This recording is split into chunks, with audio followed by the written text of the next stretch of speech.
¿Son irreformables las fiscalías en México? Quienes tenemos varias décadas en este tema, a veces así lo creemos. Un gobierno tras otro, en mi caso he observado 6 presidencias de la República pasar, ofreciendo reconstruir a las fiscalías, reducir la impunidad. Hemos tenido reformas sin freno. México hace reformas quizá como pocos países en el mundo. Y cada reforma volvemos a prometer que se resolverá. Seguridad, justicia, construcción de paz. ¿Qué pasa cuando el Estado mexicano gasta en una estructura de fiscalías que abarca al país entero y los números no solamente no mejoran, sino muchas veces los diagnósticos nos enseñan que los números empeoran? Hoy vamos a hablar del diagnóstico más reciente que nos ha presentado México Evalúa. Ahora presento a la invitada. Les voy a dar algunos datos para abrir boca. 2.5 millones de delitos en rezago. Un crecimiento de 5 veces en 10 años. Hay muchas noticias bastante preocupantes más. Así que le voy a dar la bienvenida a la doctora Susana Camacho, mi querida amiga de varias luchas, varias batallas en las que hemos estado juntos, coordinadora del programa de justicia de México Evalúa. Bueno, ya hemos tenido a México Evalúa mucho por acá recientemente y siempre celebramos la construcción de estos reportes y la entrega de evidencias una y otra vez. No celebramos los resultados muchas veces, pero siempre creemos que sin entender la dimensión de los problemas es mucho más difícil resolverlos. Entonces, en mi caso, yo les puedo hablar de más de 3 décadas y media de estar observando cómo las fiscalías nos dan noticias generalmente no coherentes con la promesa política de la reducción de la impunidad. Pero hablemos de la historia de Susana Camacho primero y de la historia de México Evalúa, que tiene un estudio, ahora con su última entrega, cumplen ya muchos años. Vamos a pedir que nos cuentes un poco la historia. Entonces, primero, un poquito de ti. ¿Por qué estás en este tema? ¿Cómo llegaste a este tema? Hace muchos años, justo cuando se hace el cambio por primera vez de partido hacia la alternancia, por ahí de 2004, me incorporo a trabajar en una oficina que había en la presidencia y que pues lanzó como esta primera intención de reformar de manera integral la reforma una reforma amplia al sistema de seguridad pública y de justicia, ¿no? Desde ese momento ya teníamos claro que sin reformar, por ejemplo, a las policías, no tenía mucho sentido entrarle al resto del sistema como son las fiscalías, los tribunales, etc. Esa primera iniciativa se presentó por ahí del 2004 bajo la presidencia de Fox, ¿no? Se planteó como este cambio hacia los juicios orales. Con esta iniciativa a nivel federal no pasó gran cosa, pero pues sí detonó la discusión en muchos estados. Y la verdad, en ese sentido, creo que es una reforma que valió mucho la pena, porque en vez de venir desde los poderes federales, empezó a cobrar vida desde los estados y también tuvo un impulso muy importante desde sociedad civil. Muchas de las organizaciones que hemos estado metidas en estos temas desde hace pues ya un par de décadas, se nos fue muy rápido el tiempo, justo fueron quienes estuvieron detrás de los gobiernos locales y terminamos teniendo un impacto en lo federal para poder hacer estos cambios. Y bueno, a partir de ahí me ha tocado trabajar pues en instituciones de gobierno, porque creo que también es importante conocer pues a las instituciones desde adentro para saber qué es lo que hay que cambiar. Me tocó participar, por ejemplo, en la CETEC, que fue este órgano encargado de implementar la reforma técnica para la implementación del sistema justicia penal. que pertenecía a la Secretaría de Gobernación, y pues por ahí en algún momento en la Secretaría en Gobernación, un ratito en la Suprema Corte, también por ahí en el Congreso,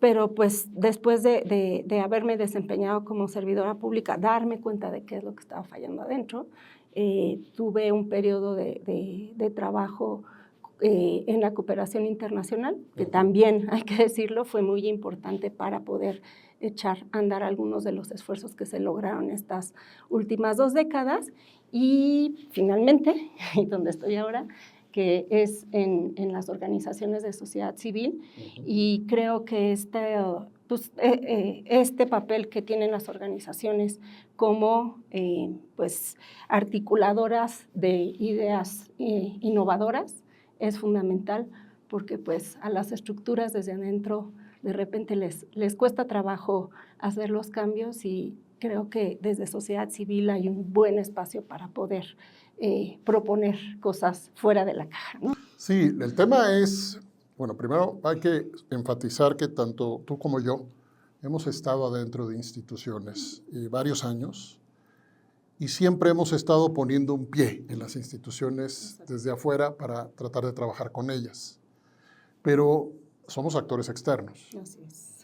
Podemos proponer, podemos sugerir, podemos diagnosticar hasta cierto punto. La profundidad del diagnóstico que ustedes hacen es especialmente relevante con las herramientas que tienen, y vamos a enriquecer un poquito la perspectiva en términos de los datos ahorita para empezar a platicar. En promedio nacional, cada año el Ministerio Público determina como archivo temporal 1 de cada 3 casos. En entidades como Oaxaca y Jalisco, el porcentaje rebasa el 70%. Apenas 3.2 de los asuntos se resuelven mediante mecanismos alternativos de solución de controversias, mientras el estudio estima, y esto me parece fundamental, que usando esos mecanismos, casi el 40% de los delitos del fuero común podrían resolverse. Es decir, las consecuencias de que se hagan las cosas como se hacen son monumentales a nivel nacional cuando uno se va a los datos específicos. Y no quiero dejar de mencionar, antes de que empecemos a hablar del estudio, las disparidades en la ejecución de órdenes de aprehensión. Es impresionante lo que el estudio nos enseña. El margen va desde 2% en Guerrero, 2% en el ejercicio de órdenes de aprehensión, hasta el 90% en Tlaxcala. Yo estuve sentado en conferencias nacionales de procuración, pues desde los 90 que se crea el sistema nacional, y entonces reitero, y te queremos escuchar con la historia de este estudio, reitero que la promesa de resolver nunca ha parado. No una vez, miles de veces, desde gobiernos estatales, gobierno federal, se han reunido para hacer acuerdos, protocolos, estándares, presupuestos, reformas, y aquí estamos. 2.5 millones de delitos en rezago. Cuéntanos un poquito ahora de la historia del estudio y hasta dónde ha podido llegar ese estudio ahora. Pues México Evalúa justo tiene 11 años produciendo anualmente estos reportes de cómo va el sistema de justicia penal. La verdad es que es un estudio que ha logrado trascender gobiernos, ¿no? Que creo que eso es importante. Y en este sentido, pues otra vez, ¿no? Sociedad civil como llevando la batuta y no perdiendo el hilo de lo que pasa entre los gobiernos, ¿no? Y pues los estudios que produce México Evalúa antes se denominaban hallazgos, ¿no? Se hacía un recuento de todo lo que sucedía a nivel estatal y federal. Más recientemente, pues también tratando un poco de atender necesidades diferentes de pues los usuarios, ¿no? Le cambiamos el nombre, pero sigue siendo un poquito bajo la misma lógica este seguimiento. ¿Cuántas aplicaciones? Se llama Radiografía de la Impunidad, el último. Pero el total de estudios que se han hecho... 11. 11 años. 11 años anuales. dando seguimiento. Entonces, digo, esto creo que ya nos permite también tener como un horizonte temporal de comparación. Exacto. Que nos permite ver pues dónde han estado puestos los ojos de las diferentes administraciones, lo cual creo que es clave, y pues ahora sí que los datos hablan, ¿no? Nosotros insistimos, lo he dicho en este espacio, que la pregunta de cómo funcionan los aparatos nos deja mucho más riqueza en la posibilidad de descifrar y transformar que cómo deberían funcionar. Así es. Entonces, si tú me dices, solo 2 entidades han establecido indicadores en sus planes o políticas de persecución penal, para mí ese es un dato absolutamente fundamental de con quién estoy hablando. Exacto. Solo 2. ¿Por qué solo 2? Bueno, eso es como la cebollita, ¿no? Le vas quitando le vas quitando y vas entrando, porque hay una cosa atrás y hay una cosa atrás, y más adelante vamos a hablar de la parte política de todo esto. Ahorita vamos a hablar de la parte institucional. La transparencia es evaluada en estado crítico, ustedes así lo dicen, particularmente tras la desaparición de instancias vinculadas a la rendición de cuentas en la justicia. Y el reporte concluye con recomendaciones. Siempre hacen recomendaciones para quienes se estarán quizá preguntando.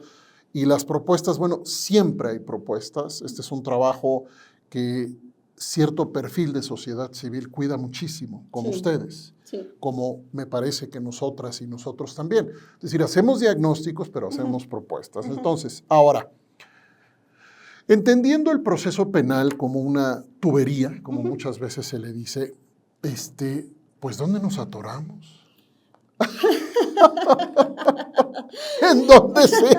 ¿Por dónde no pasa el agüita, pues? Híjole.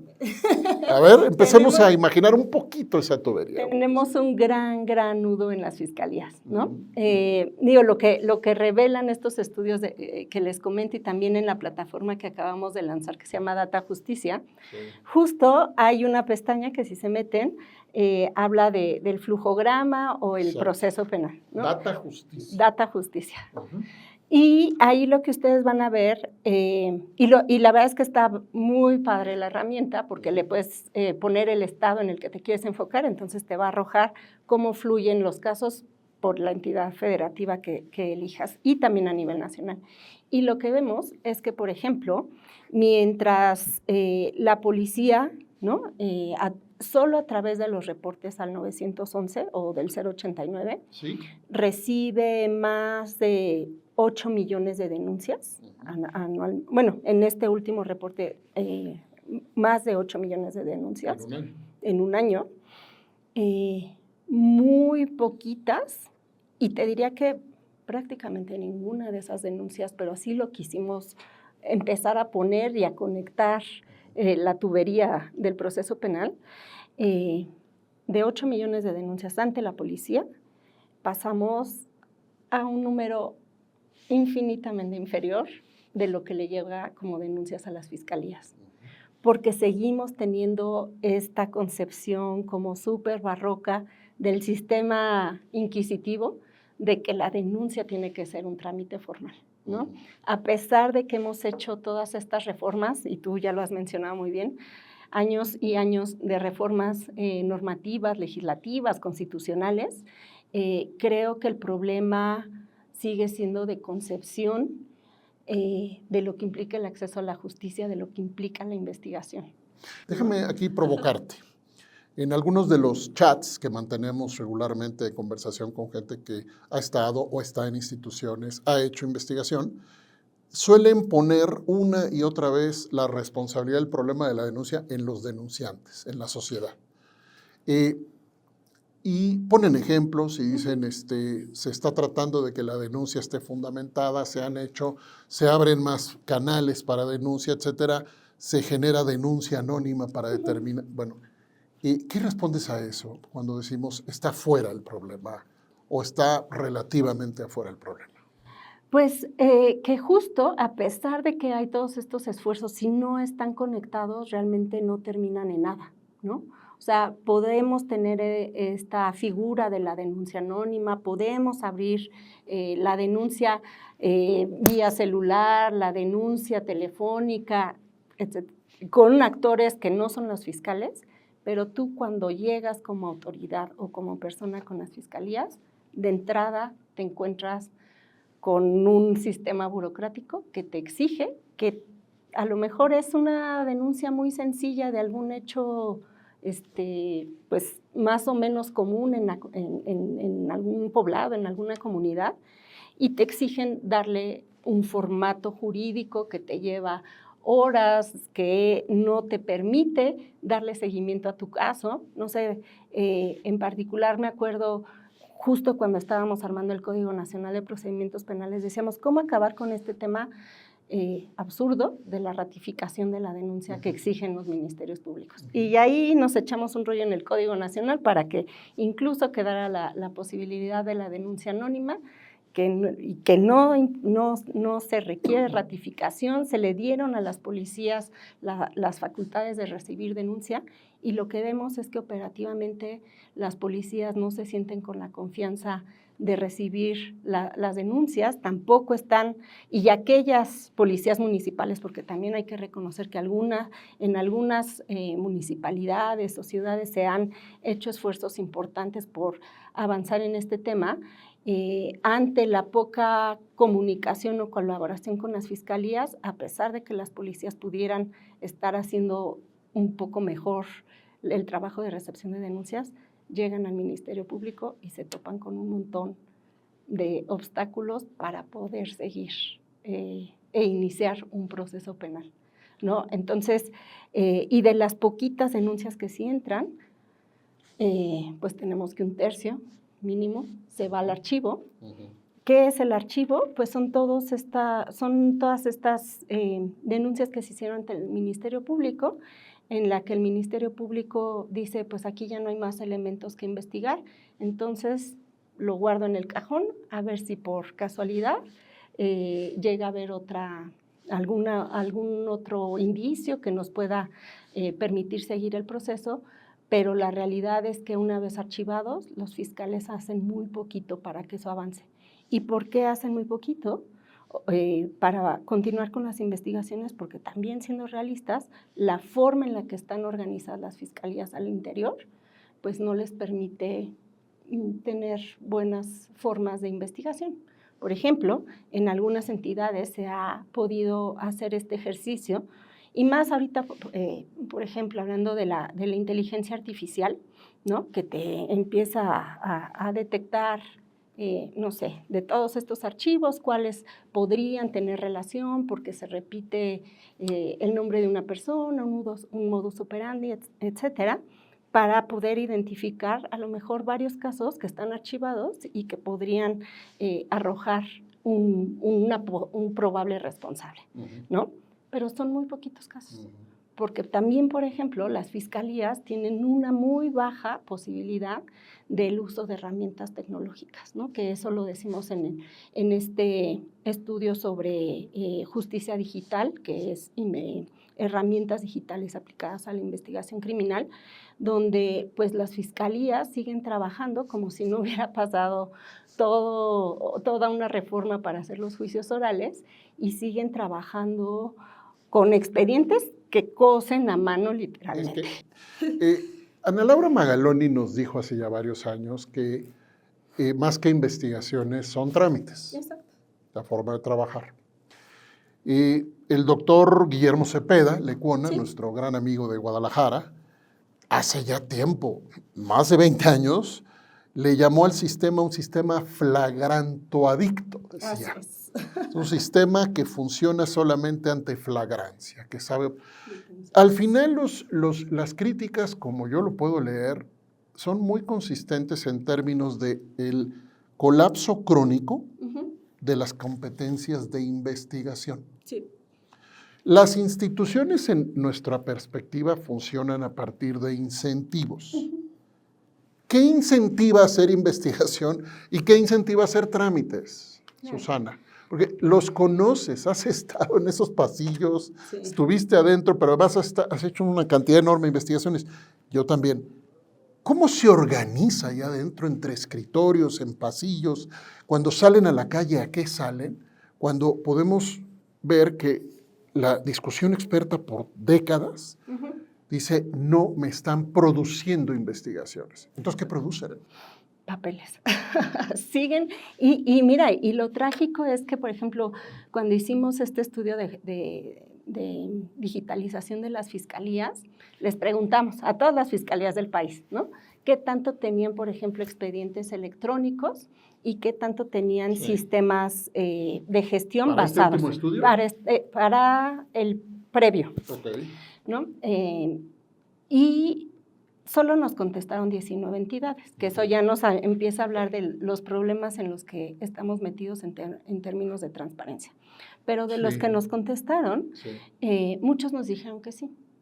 Pero me consta que a lo que le llaman digitalización siguen construyendo los expedientes de papel, cosidos a mano, con sellos, folios, firmas, ¿verdad? Como en el viejo sistema, como en la Inquisición. Casi. Hoy día. Y lo único que hacen es escanearlos, ya tienen el archivo digitalizado, y a eso le llaman expediente digital. Entonces, eso es en lo que estamos atrapados. De papel a escaneo, eso es digitalización. Eso es a lo que le llaman digitalización. Y, por ejemplo, México Evalúa, trabaja con datos. Nos sorprende que a la fecha las bases de datos de muchas de las fiscalías son simples Exceles. Antes de empezar a grabar, platicábamos tú y yo de esto que nos dicen, que te dicen, me dicen, tanto los mandos superiores y mandos medios que no pueden con la propia institución. Así es. ¿Cuántas veces te lo han dicho? Uno. No podemos porque, bueno, entonces, ¿cómo se organiza eso? ¿Cómo diría? Si tú tienes enfrente y tuvieras que hacer como un mapa, de pronto parece que es más un mapa de poderes que funciona para crear como parcelas que otra cosa, ¿no? Totalmente. Y mira, cuando cambiamos al sistema oral, ¿no? Me acuerdo mucho que, por ejemplo, a los tribunales se les invirtió una cantidad descomunal, ¿no? Para construir las salas, para identificar a los jueces que podían dar la cara en una audiencia, para equiparlas, para que tuvieran sus sistemas de grabación, aunque fueran rudimentarios, pero que quedaran grabadas las audiencias. No sé, en los tribunales sí se vio un cambio. En cambio, en las fiscalías las vemos trabajando igualito que antes, a partir del expediente de papel. Entonces, la realidad es que si no se cambia esa cultura operativa, si no se tiene, por ejemplo, algo que hasta apenas muy recientemente por ahí oí a una fiscal pronunciarse en que nuestro objetivo como fiscalía es judicializar casos. Sí. Eso es un caso perdido en todo lo que implica la justicia en México, la Procuración de Justicia en México, porque muchos de los fiscales siguen teniendo como objetivo el número de carpetas de investigación abiertas. Es que esos son los incentivos. Exactamente. Entonces, si cambias el incentivo a judicial... Carpetas. Exacto. O si me pides investigaciones con estándares de calidad determinados, tengo que cumplir otro tipo de tareas. Totalmente. E instalar otro tipo de competencias, capacidades, tecnologías. Exacto. Entonces... y metas más allá de simplemente recibir la denuncia y plasmarla en un expediente. Judicializar implica todo esto que estás diciendo. Investigar, pero que también tienes al interior de la fiscalía fiscales con las capacidades de irse a enfrentar a una defensa bien preparada ante un juez. Y eso muchas veces tampoco hay. En muchas fiscalías tú empiezas a comparar, y viene en el estudio de radiografía de las fiscalías, tú puedes analizar qué tipo de personal tienen, y en muchas entidades es sorprendente que el aparato administrativo es mucho más grande que el número de fiscales que tienen. ¿Eso qué te implica? Que todos están trabajando en trámites, todos están trabajando en cómo armar los expedientes y no están pensando en la investigación. Personal sustantivo y personal no sustantivo. Eso me lo aprendí desde entonces, ¿no? Personal sustantivo, policía, ministerios públicos, peritos. Sí. Y lo demás se supone está en apoyo a eso. Exacto. Para que tú hagas el mejor trabajo policial, la mejor investigación, conduciendo la investigación en la Fiscalía y el peritaje, bueno, los peritajes, las competencias para apoyar eso. Ahora, vamos a poner datos actuales. El secretario de Seguridad y Protección Ciudadana, Omar García Harfuch, rinde cuentas dando, entiendo yo, como lo observo yo, su mejor resultado diciendo un número de detenidos. Así lo dice. Sí. Ok, dato 1. Dato 2, volteo a ver el reestudio de México Evalúa y me dicen 2.5 millones de rezagos. Y dato 3, el periodista Arturo Ángel publica una radiografía en donde se metió los datos para ver de esos decenas de miles que son introducidos en el proceso penal, son detenidos y van a entrar a privación de libertad sin sentencia. 90%, dice él. Bueno, ya sabemos que en el seguimiento, porque también hay mucha investigación sobre el proceso penal, que ustedes mismos han hecho, ustedes mismas y otros, ya sabemos que se inflan los números de detención, se inflan los números de internamiento, pero no se baja la impunidad. Totalmente. ¿Cómo entonces producimos, y por cierto aplaudimos, ¿no? Hay que decirlo, sí, también la sociedad está aplaudiendo el número de detenciones, independientemente de saber si el día de mañana cada una de esas tiene qué consecuencias jurídicas, en función de qué calidad de investigación, vinculación a procesos sí o no, ¿por qué no? ¿Por qué sí? ¿Quién evalúa eso? ¿Quién revisa la calidad de la investigación? ¿Hasta dónde, Susana, su estudio, entra en la ponderación de la calidad de la investigación? Pues mira, justo, y lo estás describiendo muy, muy bien, ¿no? O sea, García Harfuch es el jefe de las policías, el jefe de seguridad pública, pero es muy raro, y no solo en este gobierno, desde los anteriores, que en la misma sesión tú veas al siguiente eslabón conectado con esas detenciones, que es la Fiscalía, ¿no? Entonces, ¿de qué? Ya me contaron esa historia, ahora yo te cuento esta. Ajá. Con todo eso estamos haciendo esto. Porque, y mira, luego la siguiente historia, exacto, el proceso. O sea, y ya es un lema que teníamos en alguna de las instituciones en las que me tocó trabajar, las salidas de uno son las entradas de otro, ¿no? Okay. Entonces, las salidas de la policía son las entradas de la Fiscalía. Y la fiscalía, las salidas de la Fiscalía, que es la vinculación a proceso, es la entrada de los poderes judiciales y están desconectadas. Ese es el gran problema. Si tuviéramos aquí sentadas a personas operadoras de estos aparatos, ya las estoy escuchando, encontrando 50 argumentos para decirte lo difícil que es allá adentro. Es que Susana y Ernesto, ustedes no entienden lo que pasa allá adentro. A ver, pónganse ustedes ahí, siéntense ustedes en ese escritorio. Esto es una argumentación consistente en el tiempo que me parece importante traerla. Sí. Porque cuando hacemos los diagnósticos y entrevistamos a los operadores, tienen muchos motivos para explicarte por qué no funciona como la ley dice que debe funcionar. Sí. Y muchos terminan diciéndote, nosotros mismos hemos propuesto cambios, nosotros mismos hemos intentado, o creamos una unidad que hacía esto, pero luego creció y se perdió el control. Cuéntame algún proceso de gestión del cambio que te haya salido bien, en alguna fiscalía donde tú digas, ahí sí entramos, seguimos trabajando, propusimos, aceptaron alguna propuesta. Cuéntame alguna.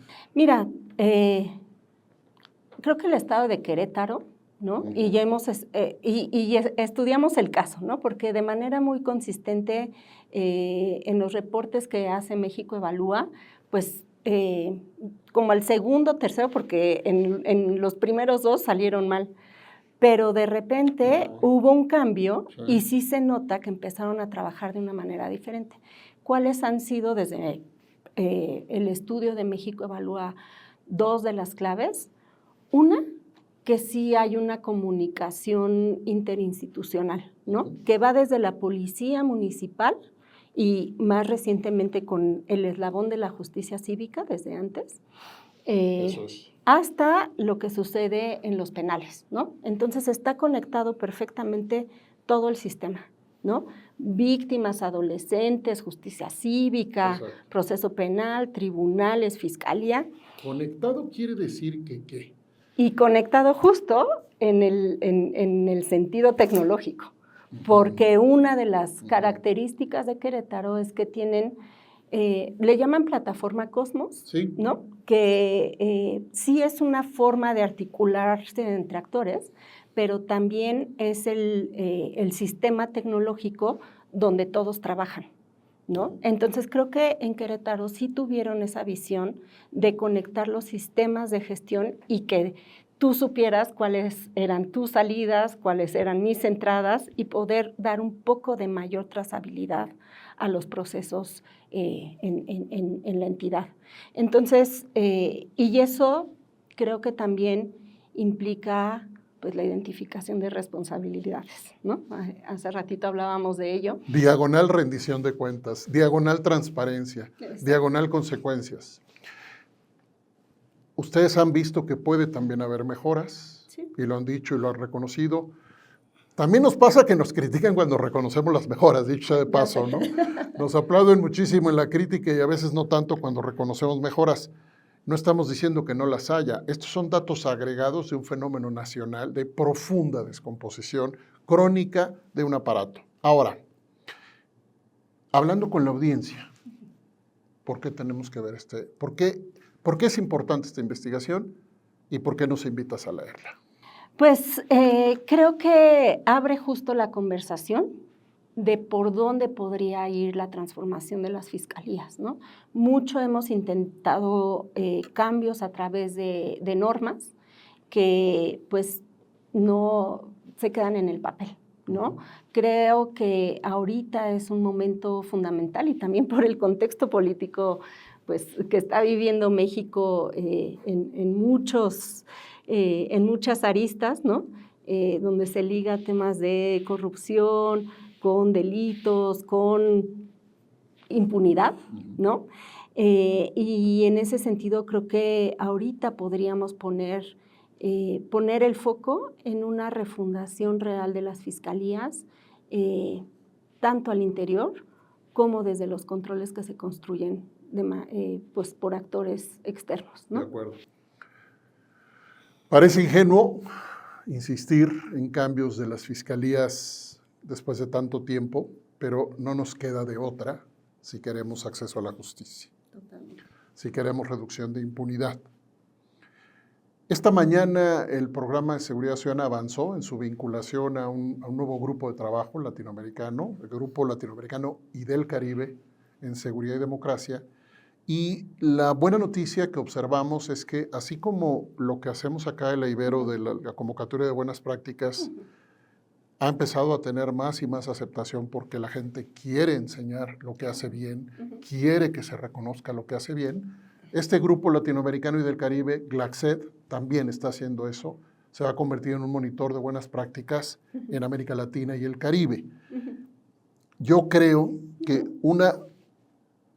entre lo poco que me queda en términos de pensar alternativas frente a tantas cosas que hemos intentado, incluyendo, por cierto, la experiencia de Fiscalía que sirva, que no debemos dejarla fuera de esta conversación, la posibilidad de seguir enfatizando el reconocimiento a aquellas en fiscalías que enseñan esfuerzos que toman alguna delantera de alguna manera.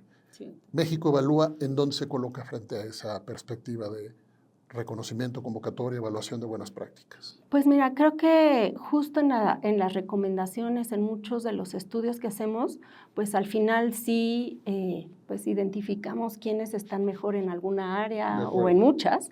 Entonces, creo que esta práctica de comunicar y de escalar y hacer crecer las buenas prácticas es fundamental, ¿no?